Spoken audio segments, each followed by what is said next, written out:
It's late, it's pouring rain, and Tushar is sprinting through the slick streets, desperate to catch the absolute last bus of the night. He makes it. The doors hiss shut, sealing out the storm. The interior is warm, dry, and entirely empty.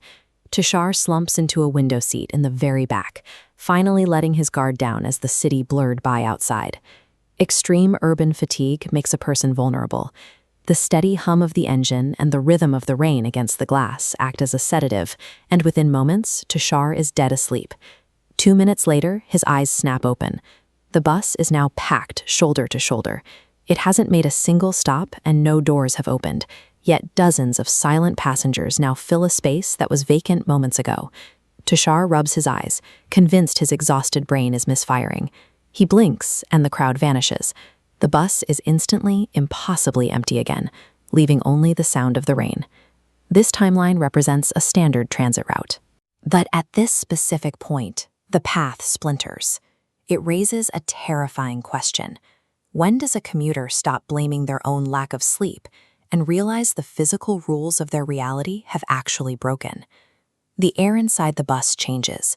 The sterile scent of damp upholstery is suddenly cut by the sharp, unmistakable smell of beady smoke hanging thick in the air right beside him. An old man is now sitting in the adjacent seat, his skin weathered. He looks directly at Tushar and says he has ridden this exact bus for 30 years.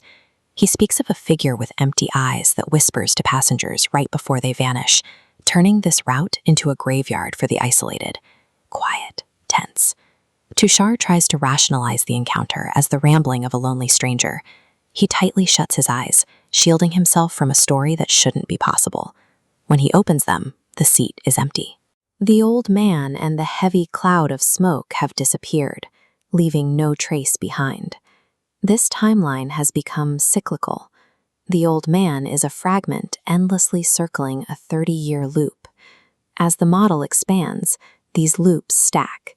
The bus is navigating through trapped, repeating history, where every tragedy happens simultaneously. At 1 a.m., the silence becomes heavy.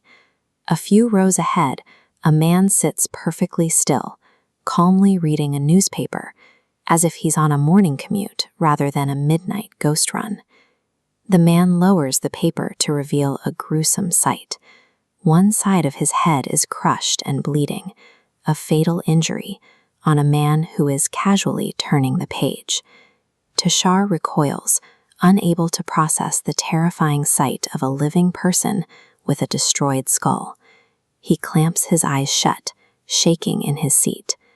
The isolation is broken when a freezing, heavy hand reaches out from the darkness and firmly grips Tushar's shoulder.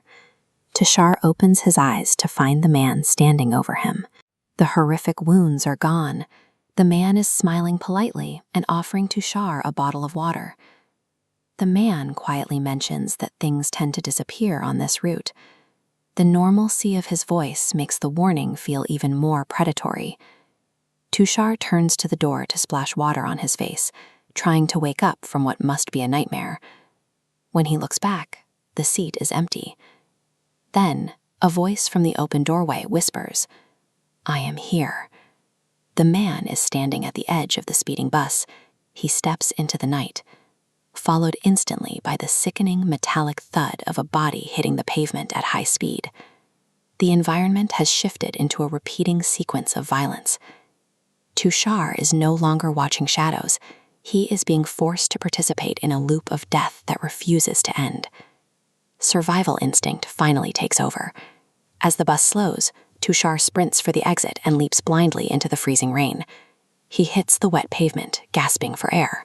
He stands shivering in the downpour, watching the taillights of the bus as it begins to pull away into the fog. As the bus moves under the streetlights, the illusion finally dissolves. Tushar sees a charred, mangled wreck, a burned-out metal skeleton rolling down the street.